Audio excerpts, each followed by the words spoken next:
with former Trump senior advisor Christian Whiton. Christian, welcome to the program. Now, one thing I want to talk to you about is this JD Vance selection, and I tell you what, some of the reaction I'm seeing is I think the Democrats are a bit nervous about this. Have a listen to what Kamala Harris had to say.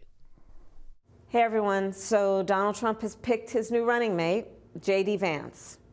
Trump looked for someone he knew would be a rubber stamp for his extreme agenda, and make no mistake, JD Vance will be loyal only to Trump, not to our country. Now, Christian, I kind of thought this was a lot of what they call misinformation, because Vance made it very clear that the point of the Republican Party now was to be loyal to mainstream normal Americans. And I think that this has the Democrats quite nervous. What was your reaction?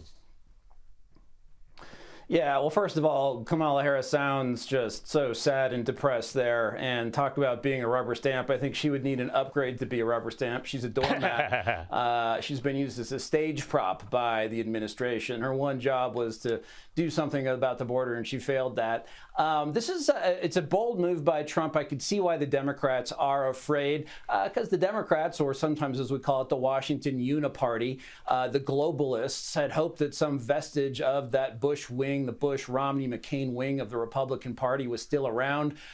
Nikki Haley was the chief proponent of it this year. She was beloved by everyone except for voters.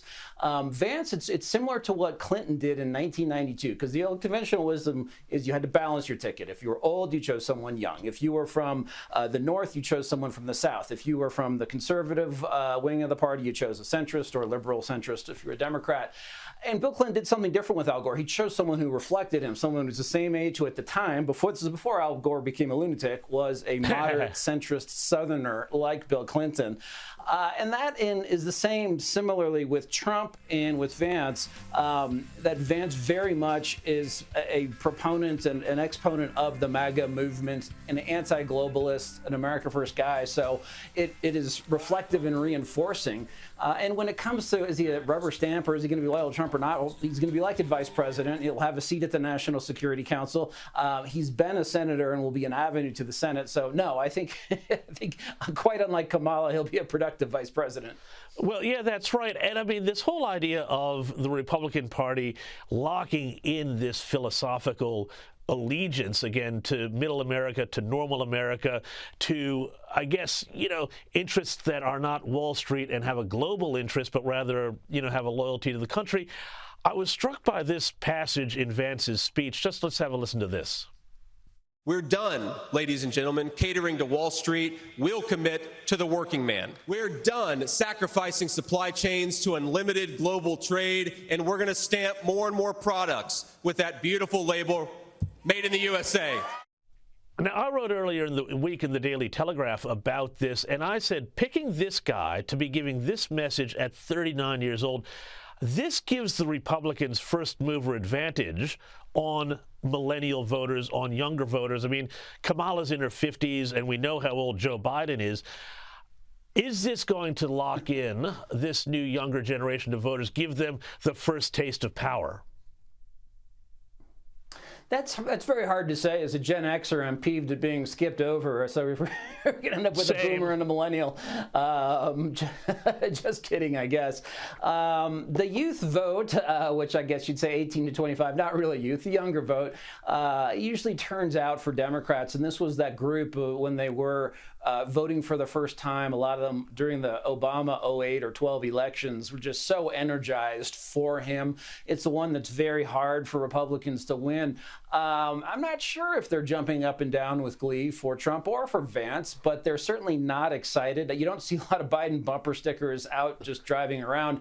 And I haven't been in a college dorm lately, but I'll bet you don't see a lot on college dorms the way you ordinarily would. The Democrats just haven't excited this. But, what it does is it just really locks in that the Republican Party is the party of the new right now and will be not just in 24, but also in 28. He's giving a leg up to that movement. And even though Nikki Haley got a little speaking time last night, it's just the days of sort of the open borders and let's let China steal all of our intellectual property and import goods from places that are crazy about pollution and low labor standards are over.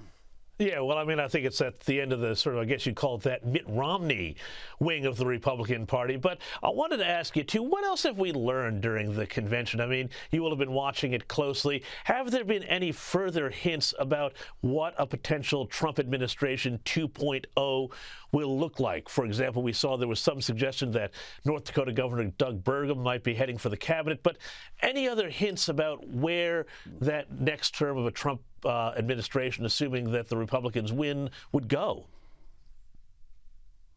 Well, I think the hope and the indication is, this may sound snide, that it would be effective.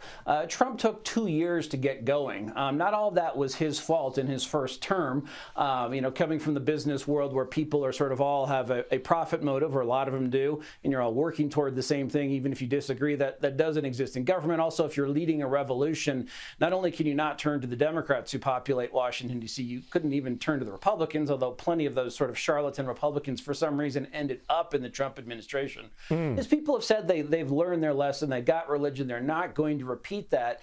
And if you look at the way the convention has been run, it wasn't a big speech last night, but Rick Grinnell, the former acting director of national intelligence, former U.S. ambassador to Germany, really reflecting that sort of, it's criticized as isolationist, but it's just non-interventionist. I think it's allegiance to allies, but not a lot of desire to have new foreign adventures. I think you're seeing a team come together here that could govern, that could learn not to make the same mistakes again. Of course, we'll have to wait and see. Trump also told Bloomberg News or Business Week that he might put Jamie Dimon in the cabinet as Treasury Secretary. You could cut out the middleman and just put Hillary Clinton there. So hopefully that was just a frivolity.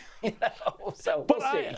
But I have been struck, though. There does seem to be a new change. Not just since the shooting attempt last week, but also really since I think the presidential debate last month where Joe Biden fell apart. And I thought it was absolutely fascinating the way Donald Trump very smartly stayed out of the Democrats' way so that everybody was talking about Joe Biden and nobody was talking about him or his reaction. I mean, have they learned the lesson? Have they had 4 years, I guess, to go back and look at what went wrong and understand how the media acts to know how to manage things better? Yeah, it was an opportunity, and there's, I forget if it was James Carville or someone even older in the Democrat side who said, don't get in the way of an opponent who's sort of in the act of self-destructing. Trump has an opportunity, and I think you're right, it did start after the debate, to dial back. People know what he stands for. People are on his side. If you look at all of his big issues, the public is on his side, whether it's opposing the transgender agenda, whether it's opposing open borders, whether it's smacking China with tariffs. People are very much on his side. Anyway, he can be more fatherly, if you will. He could be the Trump of the final State of the Union address to Congress, which went over very well, where he was a little more calmer and measure, as opposed to the angry Trump of the first presidential debate in the 2020 cycle. Christian Whiton, thank you so much for your time. Really appreciate it.